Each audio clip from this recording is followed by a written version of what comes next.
our ecumenical partners.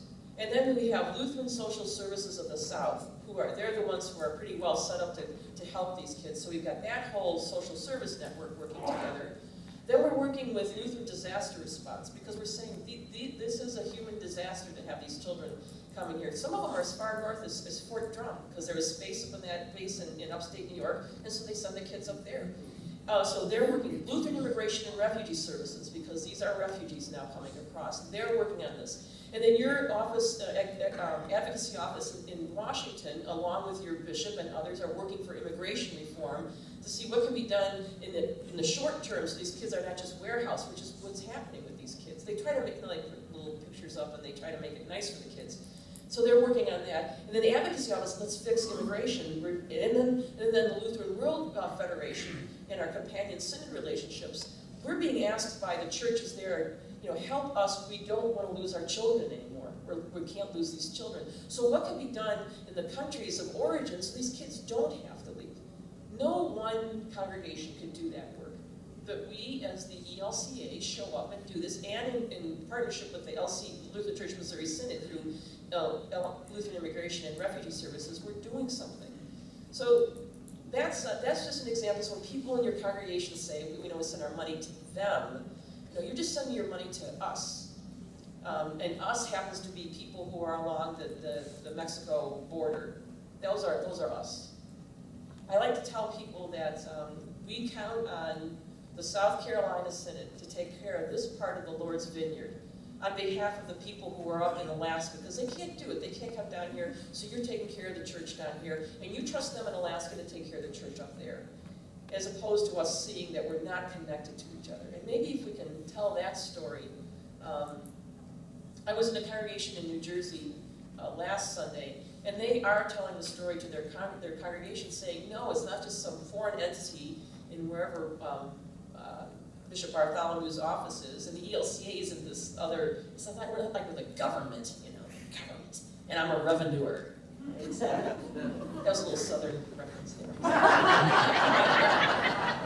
But we really are we're trying to work together. And the church is now going through a huge change. We're set up the way the church had always worked, particularly in our glory days in the 50s and the 60s. Which, if you take a look at American church history, that spike in attendance and participation was an anomaly in American church history. But that's what we were set up for. So I know that Shannon was working with others, because he'll be surprised at this, but he was talking to me most of the way.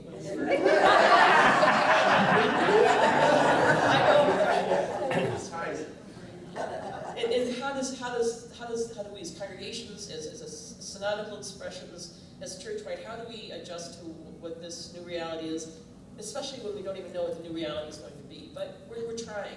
And if you could tell the story, see, do I look like a threatening, horrible person? Yeah. I do. I will say for our constituencies in South Carolina, what you just said is terrifying. Mm-hmm. I think we need to be real about that. Which, the church is changing, or that I'm from Chicago? The whole immigration, this is Fox News territory. This is Lindsey Graham. Exactly. Can't hear you, Shannon. Say it loud. They want their money to help these refugee kids. This is Fox News territory. Some. No, like I said, it's a part of our constituency that's very verbal and often will stop that message, before it even starts in some congregations. And that's true. They're saints and sinners, just like everybody else. And we just have that reality in a larger portion than probably churches in New Jersey or Minnesota or Seattle. Except here, I have church members who know that some of these kids are being put into the school system in Newberry County. Right. So I don't know whether we're all aware of that, but these kids are being brought into South Carolina and put into school systems in some of our rural counties. Right. So these kids are coming here, and Lutheran Social Services in South Carolina is helping these kids, and I'm certain that the ELCA nationally is helping Lutheran Social Services with some of that. We are, though. They're a lot more self-supporting than they used to be. But then it doesn't matter whether they're getting money directly from us whatever, that's still Lutherans showing up and helping these children. We see here and then here. Yes, yes, please. When you speak of children, what the first piece, the constituency that I serve would relate to that, would support that, would say that that's something the church needs to be doing.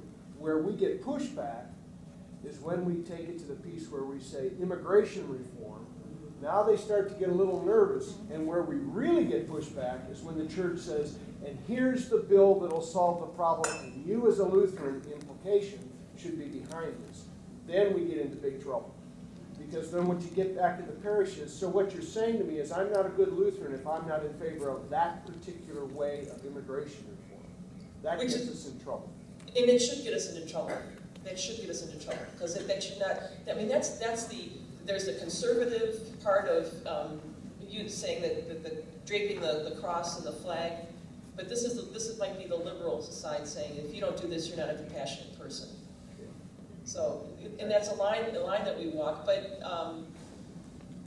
we are called to do something. And so maybe if it's just working with the children in the schools, but I'm proud of the work that your bishop and others do to work on immigration reform, because it is a mess back here and then over here. So here, please. Part of your pushback by the people in the community is I was in Greenville, North Carolina after Floyd.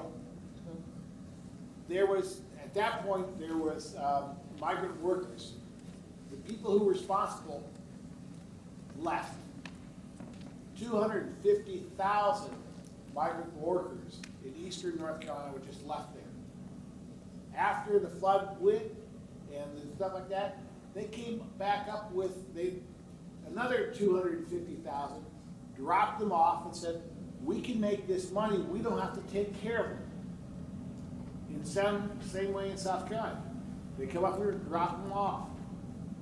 I worked and listened through friends who flew it. These people who come up here, a lot of them are basically the worst case scenario slaves, the best case scenario indentured servants. They're told when to get up, where they're going to work, when they can break for lunch, 20 minutes, when they stop working. If they don't like it, they end up in an unmarked grave out in some forest or swamp. If we're going to do reform, we got to deal with the basic issue versus legalizing 60 million immigrants across the country who only owe their devotion to La Raza. To what? La Raza. What's that? That's the Mexican, Spanish first.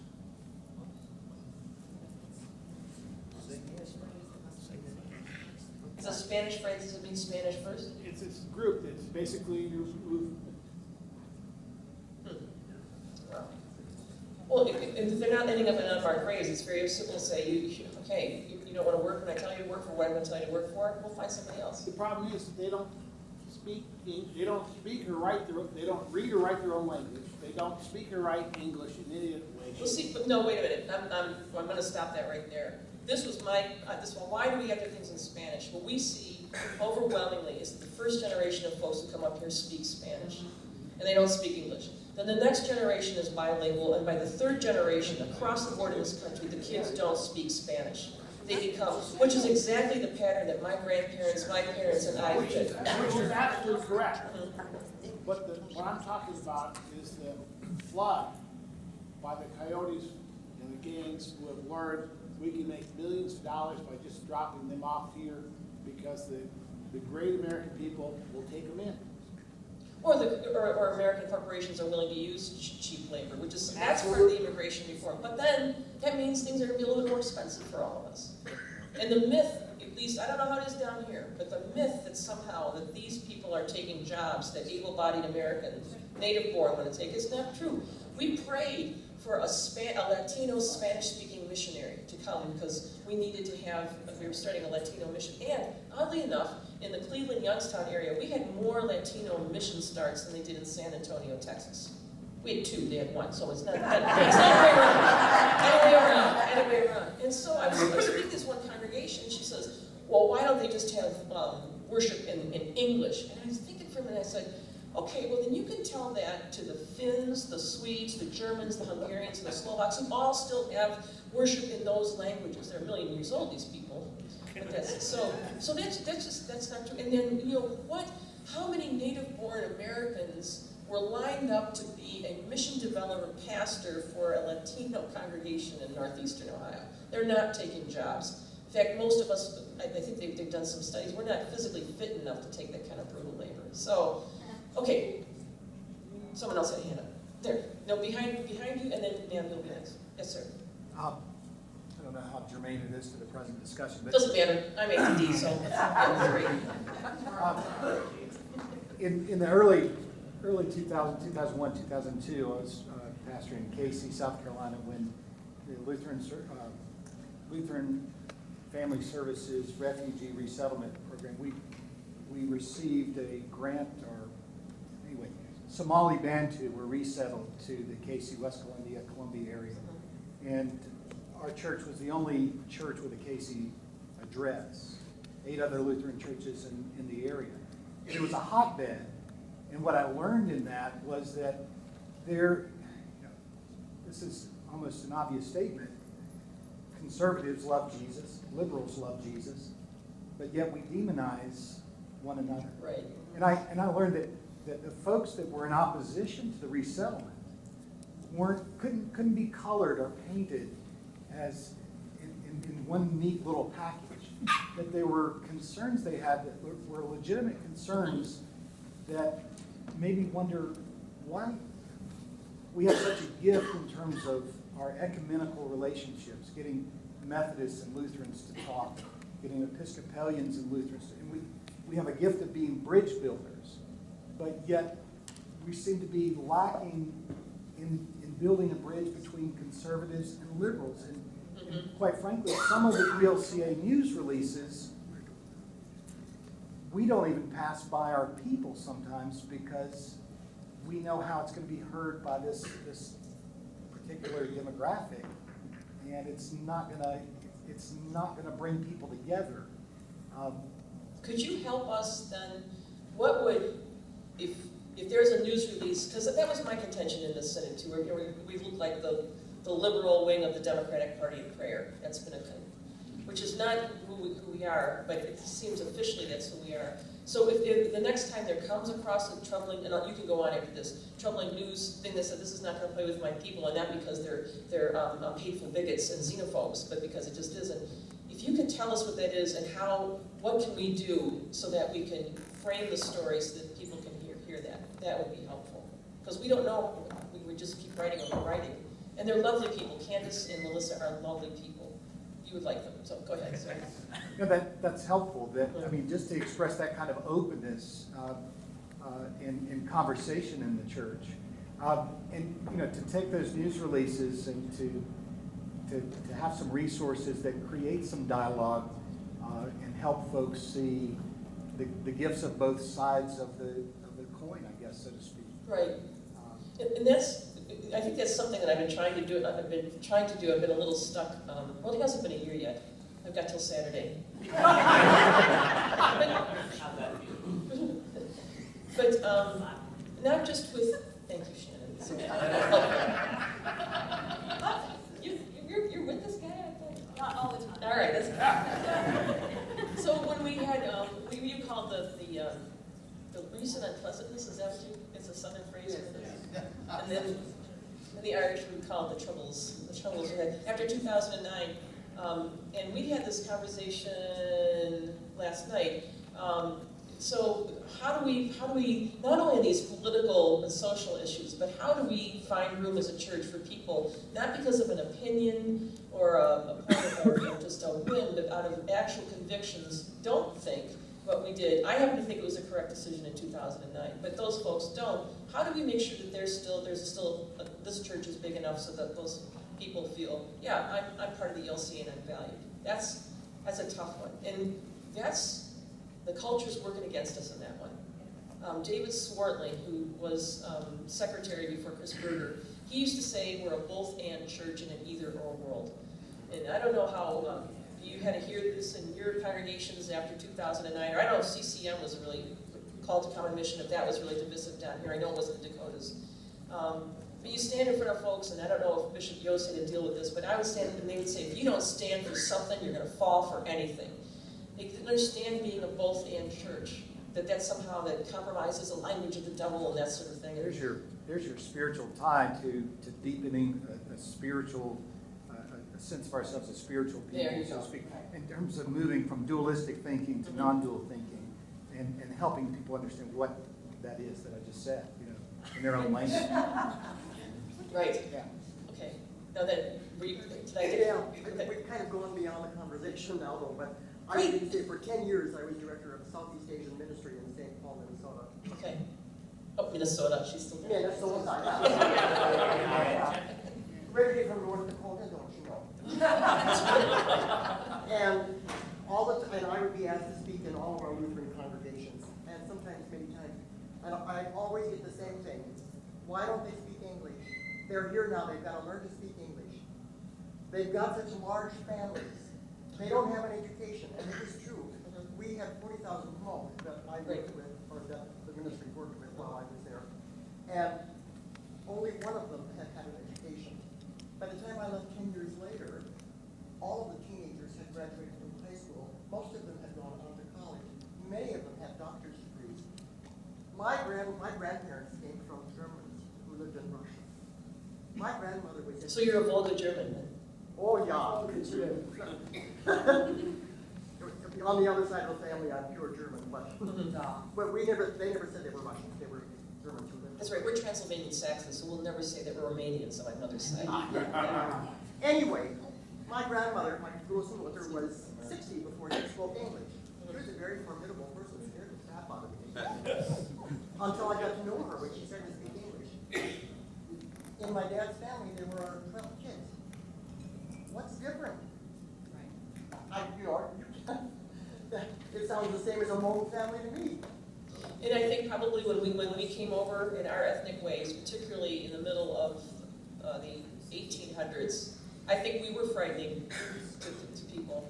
And when people came over specifically from Eastern Europe and Italy, I mean, Irish, they used to say, Irish and dogs need not apply, so that sort of thing. So we were frightening too. At least our Germans and Norwegians looked like the English. That's the reality. That's a huge thing, and then we're taking, and we have plenty of time on that. We just won't let Bishop Yost speak. So when we talk about that also in this country, when we try to talk about issues of race in this country, that's where people automatically just say, well, hey, my people were persecuted minorities and they came over here. But as soon as my mother's people they're German-speaking folks who were asked to settle in the Carpathian Mountains 900 years ago to be a buffer state. Unfortunately, being they're German-speaking either by proclivity or by forced conscription, they served in the German army, many of them in the SS. So when the Russians came through, they knew about this and practiced ethnic cleansing. So they put the men in boxcars, and the women too, but they empty towns, take them to Siberia and work camps, and they did concentration camps. So there was so they left. There was and they came here. My father's people were Irish, The English weren't treating us so good over there either. But as soon as we came here, we were white. So even though there was no doubt about it, some really serious prejudice and even violence against ethnic groups coming from Europe. Nevertheless, we automatically stepped in to white privilege. And when I talk to people about this, people are all nervous about it, but let's take a survey. How many of you are left-handed? You get a lot. This is unusual, isn't it? Left-handed. How many of us are right-handed? Okay. Left-handed people, how many times a day are you reminded that you're left-handed? All day long. We live in a right-handed world. Exactly. Right-handed people, how many times do we ever have to think about being right-handed? Okay, so that's just what it is. Some of us are right, most of us are right-handed, others aren't. And then it's an economy of scale. We're going to set up the world for right-handed people. That's okay. It's when this starts to slip over to value judgments, that being right-handed is right, correct, right, and being left-handed is bad. The word for left in Latin is sinister. Sinister. Yeah, and my parents, both of whom are right-handed, but they would be in school where they would force children to be right-handed. We finally quit doing that. And so, because right-handed is not just a fact of physiology, now there's a value judgment attended to it. And so, and the world is set up, and so that's right-handed privilege, which doesn't make right-handed people bad people. It's just we're not aware that it's not set up for left-handed people, and we've begun to see that left-handed people are not as valuable or as good as the majority culture. Yeah, we know. So, but then for all of us white people to take a step back and say, we're not bad people, but we live in a place where being white is privileged. Just automatically privileged. We don't have to think about being white. You know, those people who are people of color or whose primary language is other than English and no European languages, they are aware of that all the time, and we've made a value judgment, maybe not, some places very consciously, north and south. It's not just a southern phenomenon. So, you're right, that's something that's a little bit changed with this group of immigrants coming over here now, which might make it more visible and more frightening. You know, a bunch of hands are like, ching, ching, ching, ching. Go ahead. We're talking about a struggle between getting the expressions to work together, you know, even if Oh, yeah, that's what we were talking about. Yeah. You're welcome. Thank you.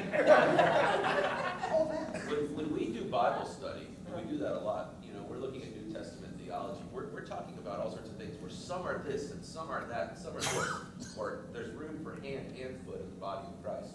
But the perception that I get a lot at the congregational level in both now rural and urban calls is that what we get from Chicago or what comes from the advocacy office only presents us with one option of response. You have to vote for this.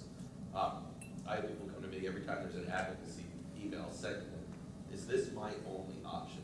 And so in Scripture, we're presented with a lot of options on how to be the church and how to be God's people in the church. But then between the expressions, we get one option in those cases. Whether that's what we're told is being done in a news release or who we're told to call and lobby for this or advocate for that. So that question you're asking about where we're struggling with this is that as God's people, we look for options and how we can be the people, but how we're getting that isn't happening. Okay. I'll take that back. I've run into this myself. We have had, for the past 20 years, mandated by the Church-wide Assembly that we will have dialogue partners with Jewish colleagues. And that we've got an unfortunate history, especially in Germany, as Lutherans, and the horrible polemical writings that Luther had at the end of his life. So we have to bear some responsibility for some of the things that are going on there. So we're careful about that. So we have this relationship with Jewish colleagues. And then we also, 10 years ago, said we're going to have dialogue with Muslim colleagues. We work with the Islamic Society of North America, which is pan-Muslim. You think it's hard? Well, it might be harder with LCMS and ELCA between Shiites and Sunnis, but they're all together in this one group. And so, and then we have a particular relationship with the Evangelical Lutheran Church in Jordan and the Holy Land, so Palestinian Lutheran Christian entity there. And so we try to do advocacy or speak up on behalf of the Palestinians, whose existence in Palestine is miserable. It's miserable. And the last war, I mean, it's really wrong for the Al-Qassam brigades to be firing missiles into civilian targets. They know that's where they're going. And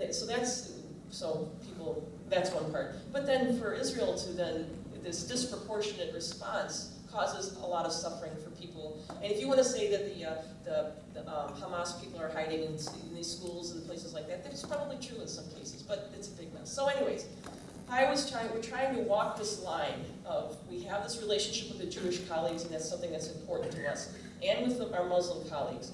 And so I'm trying to walk this fine line, and maybe I'm getting it right, because I get hate mail now from both sides. So I was a basketball referee. That's kind of good. You're calling the game right if both coaches are chewing at you. So, yeah. So you're right, and I'll take that back. I'm trying to help us take a look at that. And when I said I wasn't going to sign as many letters as my predecessor, well, that went out the window like the first month. The pressure to sign letters is pretty relentless. But I said, if we're going to write a letter to the president, maybe some interns reading it someplace, or Congress, we've got to write a different kind of letter. So we've changed that. We don't want it just to be you're bad, you're bad, you're bad. But Marcus Coons, also on your staff in Chicago, he's in the theological discernment team. He said, let's take a Trinitarian template. Let's say, first of all, that this is God's world, God the Father, that it's been redeemed. It's possible to do this without overtly religious language. So I said, let's use overtly religious language. We're church. and then through the Spirit, we've been given everything that we need, and that there's hope. And so we're trying to have our letters, and fewer that I sign when they go out, to say, it's not just we're right and you're wrong. And we're trying not to do it. I did not sign one. There was one letter that was a bunch of other denominations signed on to increase the minimum wage, which I think is a good idea. But the tone of the letter, what was it? It was like one example was in this letter was, somebody who works 2 jobs scrubbing your toilet should not have to stand in line to do blah blah blah. I said, if you can use that argument to raise the minimum wage and that kind of nastiness, the other side could just say, we shouldn't have to endanger our businesses so some teenager can get the latest iPhone to do that. So I didn't sign the letter. We got a lot of heat from that. So I'm trying, but it's helpful for me. If you could give us examples, either in issues or in this, that would be really helpful to me.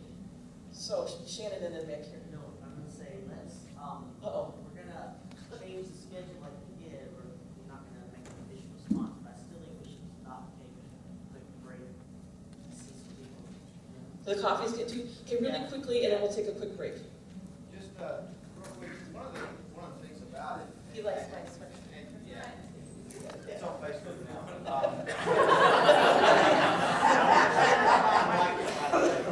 Sandra Klein. But- Sandra. Down here with Lutherans in the South, we are 99.9% former LCA. And so when something comes down from church-wide, that means we're supposed to get in line with it. That's the Southern Lutheran understanding. Oh, good, let's keep that.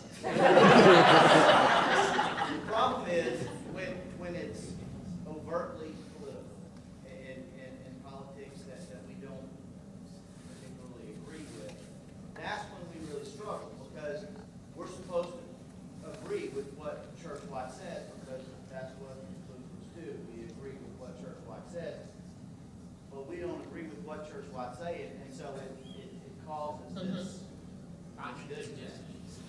Yeah. No, this is helpful, but I need you to give me concrete examples, because then I can take that back to the staff and say, this is what, because we don't want to make things worse. That's my goal, do no harm. But there are people who completely agree with what church-wide is saying, who are also in this community. So it's an interesting, it's just an interesting. But if it's not, if it seems to be being heard by some people that you do this or you're not a good Lutheran, that's not what we should be doing. Now, how many minutes of break do you have to give people? We'll say 10.